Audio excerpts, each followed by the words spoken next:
Hello, goblins. It's Chris, Eldritch Pipes. We're here for the Magnus Archives, episode 12 we're on now. We do have a returning character. I'll leave you to figure out who that is, although it will tell you at the end of the episode as well. This takes place in a hospital, which is probably the source of many people's nightmares. But other than that, not much to say about this episode. Just enjoy it. I'm going to be drilling a Viking horn while we listen to this. So here we go. Episode 12, First Aid.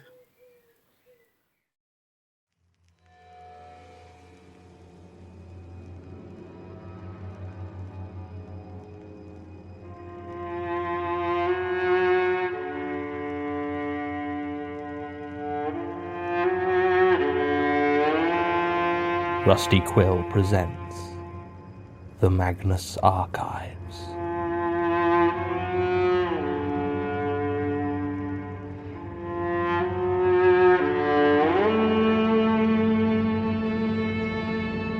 Episode 12, First Aid.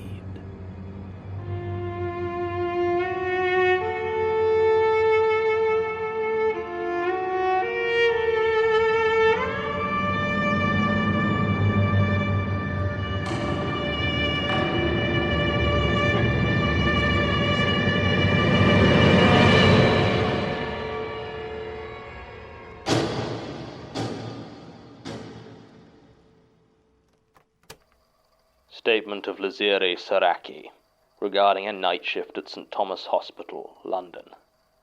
Original statement given February 11th, 2012. Audio recording by Jonathan Sims, Head Archivist of the Magnus Institute, London. Statement begins. I'm a nurse at St. Thomas Hospital, down in Lambeth near Waterloo Station.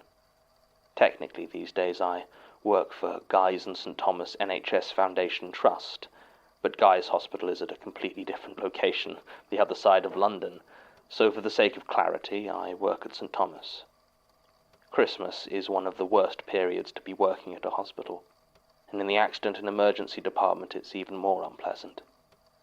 Pensioners who can't afford to properly heat their homes, drunken party-goers who overindulge and hurt themselves, even just people who didn't look where they were going and slipped on a patch of ice.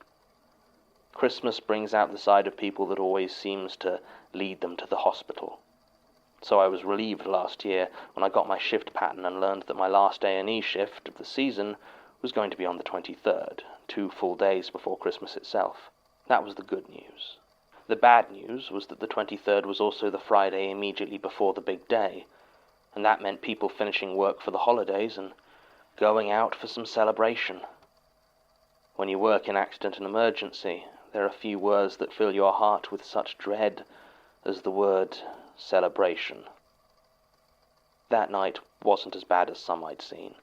A few broken bones and a couple of drug-fueled injuries, but no fights or angry drunks, which was a blessing. It must have been about 1:30 in the morning that the ambulance arrived. They had radioed ahead, and we knew that we had a pair of severe burn victims being brought in, so we were as ready as we could have been. I was heading out to meet the ambulance when I noticed that the A&E waiting room was totally silent. I looked around, and there were all the people there that I expected to see, some cradling obvious injuries, but none of them made a sound. They continued to stare at their phone, read books, comfort one another, but not one of them spoke. I didn't have much time to really consider what I was seeing, as at that moment I heard the ambulance pull up outside and ran off to see to the first patient. By the time I arrived, they were already wheeling him out, and the doctor was assessing his burns. The doctor's name was Kaylee Grice, and she was a junior doctor at St. Thomas. She started giving some instructions to myself and the EMTs, but I was struck by how quietly she was speaking to me. She didn't whisper, but every word was very soft, as though it was a real effort to get them out. Nobody else seemed to notice, so at the time I assumed the effect was due to my own lack of sleep. I've always had difficulty adjusting to the late nights, and this time had been particularly bad. We finished transferring him to a treatment room, the only available one we had that night, and the doctor and EMTs returned to get the other patient while I began dealing with the burns on the first. I'm 48 years old, and I have been a nurse for most of that, so I've seen a good number of burns in my time. I was prepared for some deeply unpleasant scenes when the call came in, as bad burns can be some of the nastiest injuries you see working in a hospital. These ones surprised me. They were second degree, which is severe, but not usually such as to require hospitalization, except that they appeared to cover his entire body. Every inch of exposed skin showed signs of this burning, and cutting away his clothes it became apparent that the damage had spread there as well. Anything hot enough to cause this sort of effect should have damaged his clothing or even melted them onto the skin in places. But they were utterly unharmed, as though he had been dressed after he'd been burned, or the heat had passed right through his clothes without touching them. He was a tall man, heavy-set, with the sort of build I associate with an athletic middle age. Any hair he might have had was gone, apparently burned off, and his clothes were a nondescript black suit and white shirt. He didn't scream or cry or moan in pain, and in fact the doctor had had to check his pulse when he'd come in to confirm he was still alive. He was, but as far as I could tell, he appeared to be sleeping peacefully. I had just started treatment when the second patient was wheeled in.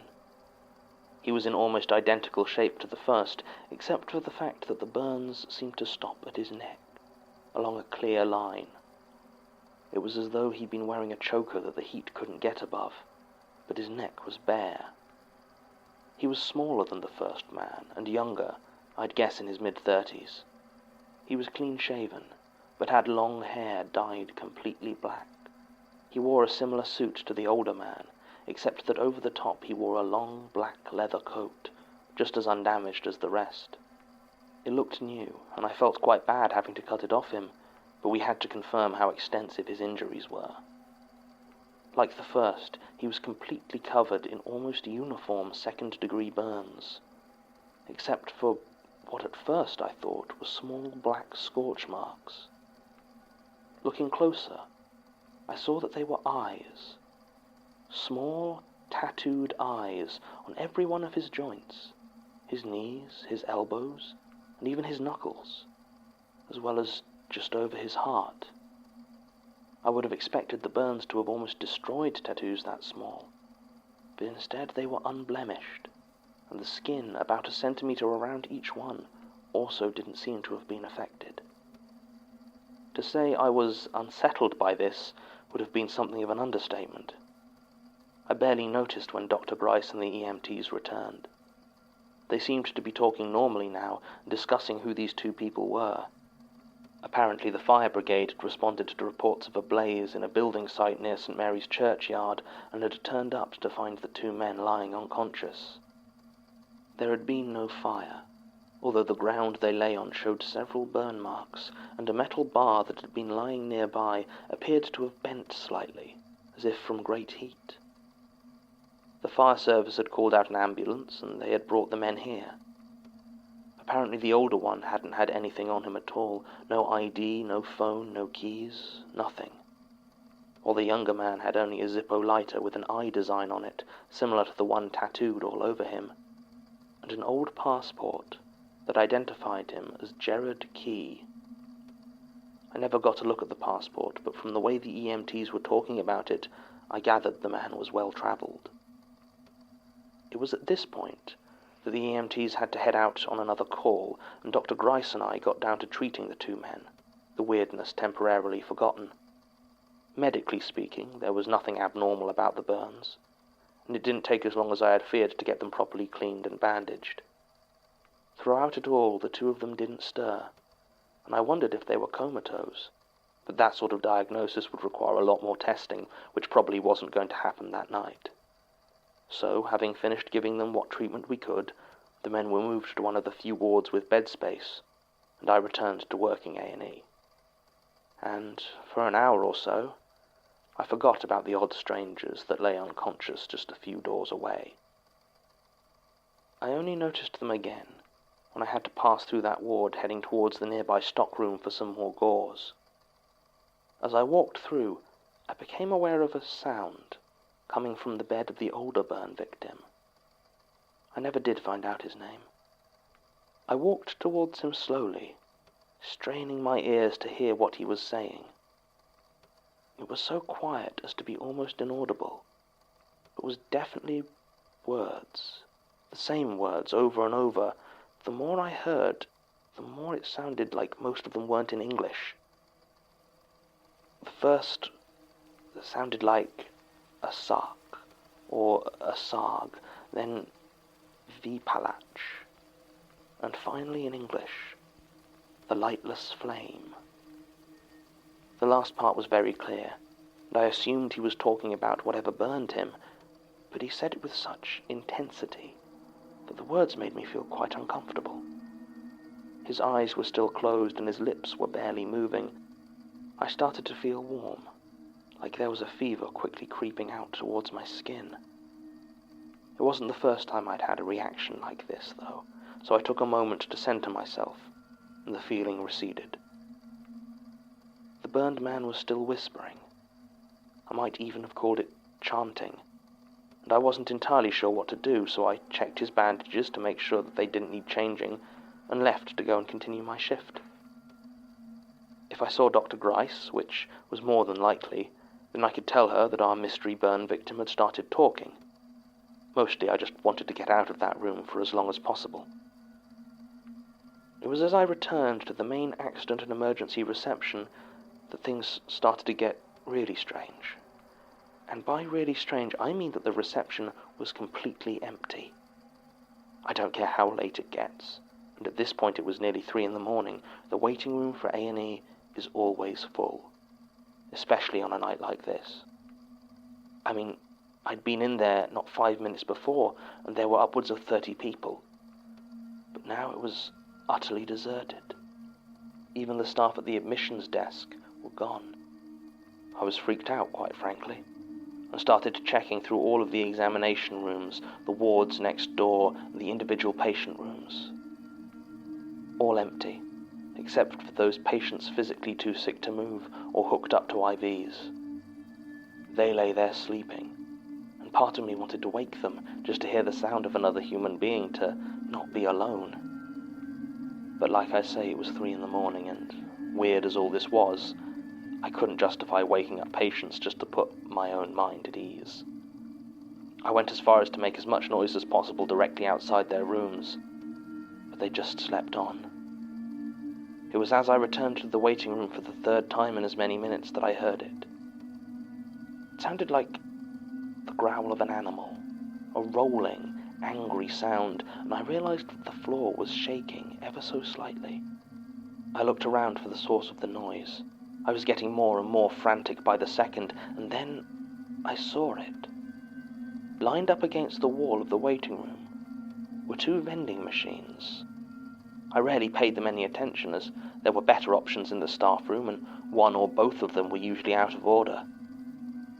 But I now saw that the one on the left, a clear-fronted machine that stocked bottled soft drinks, was shaking violently. As I got nearer, I saw why. In every bottle, in every row of the machine, the drinks appeared to be violently boiling. Cokes and lemonades and fruit juices shook and bubbled before one by one the bottles exploded, coating the inside of the clear plastic front with liquid that still kept steaming and hissing. It couldn't have taken more than 30 seconds for all of them to pop. And then the waiting room was silent once again. At this point, I was just about ready to abandon my shift and leave the hospital. Whatever was going on there, I wanted no part of it. I ran towards the door leading from the A&E to the chill of the December night, not something I would ever have thought I'd look forward to. As I approached, though, I noticed that the plastic at each end of the metal handles was ever so slightly warped. I tentatively touched the back of my hand to them and withdrew it almost immediately. I didn't even have to touch it to feel the intense heat radiating from the door. I almost wept. If I was getting out of there, it wasn't going to be through that door. I started to make my way back through the wards, heading towards another exit, but as I passed through I could hear the burned man still mumbling to himself, louder now, so that his weird chant was audible even outside of his room, and it was starting to get to me. I went in. I don't know what I was planning to do, I just needed to make him shut up somehow. His eyes were open now, bloodshot behind the bandages and staring blankly towards the ceiling. At that moment, I decided that I was going to shut him up, even if I had to physically hold his mouth closed. I approached him slowly and reached towards his face. A second before I could touch him, a hand shot out and grabbed me by the wrist. I turned to see the other burn victim, whose passport had identified him as Jared Key, on his feet and shaking his head. His grip on my wrist was far stronger than I would ever have expected from someone that injured. I could feel a heat through his bandaged hand, like his skin was still burning somehow. I screamed. Why not? I'd already established no one was around to hear me. He immediately released my hand and apologized, said he'd only been trying to protect me. I asked him from what? And he gestured to the burned man, still lying motionless in his bed, chanting his nonsense phrases. Sparing a glance at his own wrapped form, he said that touching the man would have been a bad idea.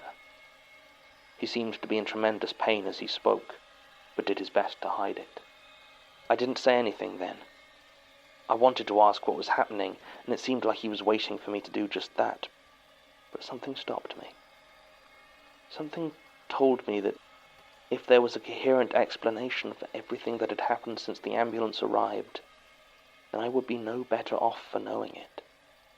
After a few seconds of awkward silence, Jared spoke. He asked me if the paramedics had brought any items in with them. Specifically, he was after a small book bound in red leather and a brass pendant he had been wearing. He didn't say what design had been on the pendant, but I guessed it had been an eye. I told him that neither of those things had been brought in with him, and he was quiet for a long time. After the last 10 minutes spent desperately wishing for another human being to talk to, I should have been relieved with Jared's company. But watching him, standing and walking despite the burns covering 80% of his body, despite the sheer quantity of painkillers we had given him, he just made me very afraid.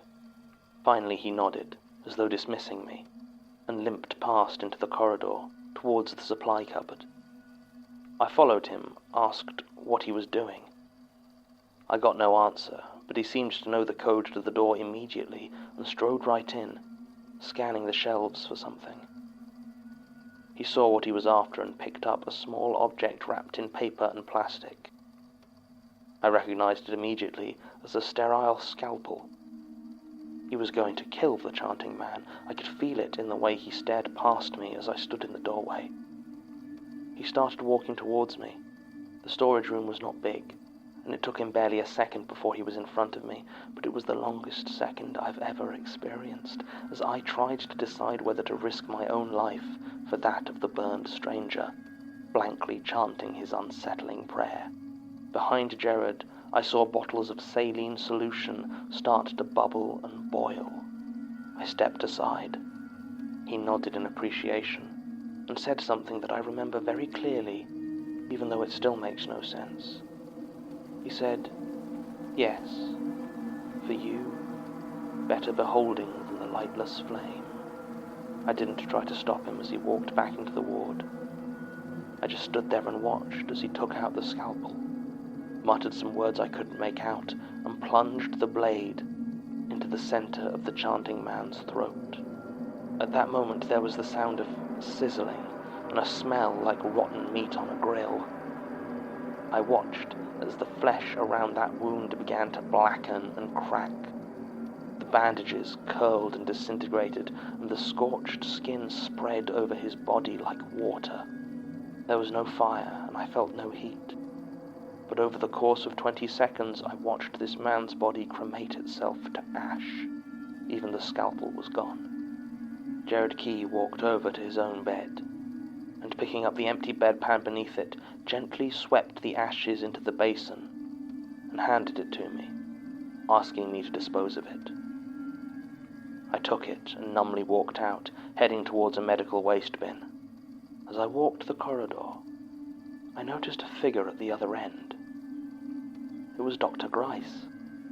I'm not ashamed to admit that I wept in relief as I ran to the waiting room and saw it once again full of people complaining and moaning to themselves. By the time I was finished and got back to the room, Jared was lying in his own bed, apparently sleeping. I considered asking him now what had happened, but at that moment another ambulance arrived with 3 members of a Christmas party that had gotten dangerously out of hand. Just like that, the rest of my shift was gone. Jared Key was treated for a further 4 days in the hospital before being discharged into the care of his mother. I tried to talk to him about what happened, but he was on a lot of painkillers and never seemed to really register I was there. It may have been feigned, I suppose, but in the end the result was the same. Since then I've just tried not to think about it. I'd managed to get almost 30 years of nursing under my belt before something like this happened, so with any luck, I'll be long retired by the time anything like it happens again. I worry sometimes, though. Over the last few months, when I'm alone on the wards, I get the feeling I'm being watched. Not threatened or judged, just watched. I avoid that storeroom, particularly. Statement ends. There's obviously a lot to unpack here, so let's start with what is provable. Sasha managed to get access to the hospital records for this period, and they do list the admission of Jared Key and an unknown male for burn injuries similar to what Ms. Saraki described. Furthermore, there are only discharge papers for Jared Key, and a short police report on the disappearance of the second burn victim. No evidence of foul play was found, and no official missing persons case was ever opened. As far as the mystery man's chanting goes, if it was indeed a Sarg that he was saying, then that's quite interesting. A Sarg is the name of a demon in Sumerian mythology associated with disease and corruption, which doesn't really seem to have much relevance to this statement, except that it was also fabled that a Sarg was able to boil fish alive in their rivers. Admittedly, in Sumerian myth, this was because he was monstrously ugly, but a curious coincidence nonetheless.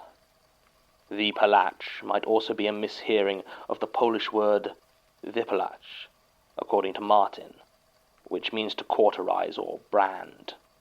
Admittedly, if Martin speaks Polish in the same way he speaks Latin, then he might be talking nonsense again, but I've looked it up and it appears to check out. I can't find anything conclusive on the phrase the lightless flame, however.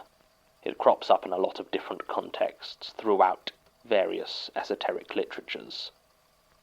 It has not escaped my notice that this is the second time Jared Key has turned up in this archive.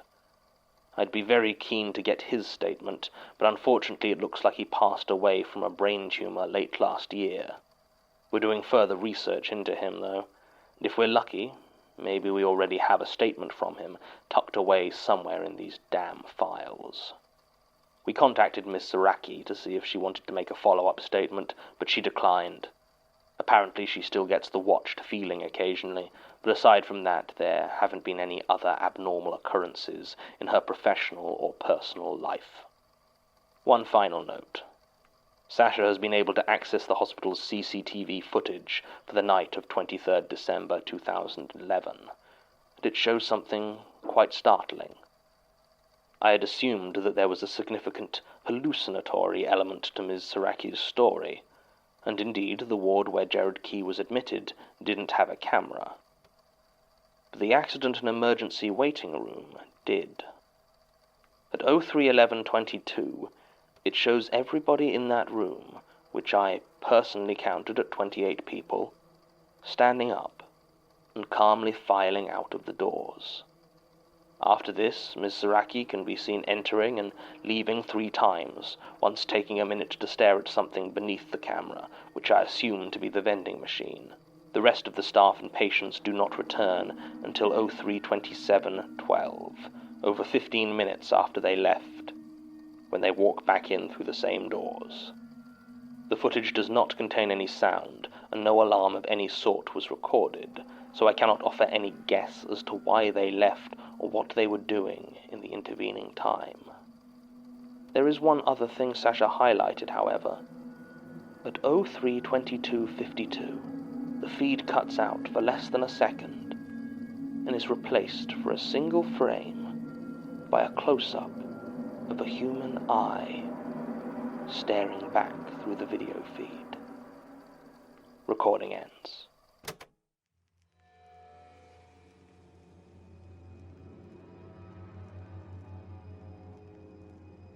The Magnus Archives is a podcast distributed by rustyquill.com and licensed under a Creative Commons Attribution Non-Commercial Share-alike International license. Today's episode was written and performed by Jonathan Sims. It was produced by Alexander J. Newell, Mike LeBeau, and Murray Porter, and directed by Alexander J. Newell. To comment on episodes, make donations and view links, images, videos, and show notes, visit rustyquill.com. Rate and review us on iTunes, visit us on Facebook, tweet us on Twitter @TheRustyQuill, or email us at mail@rustyquill.com. Thanks for listening.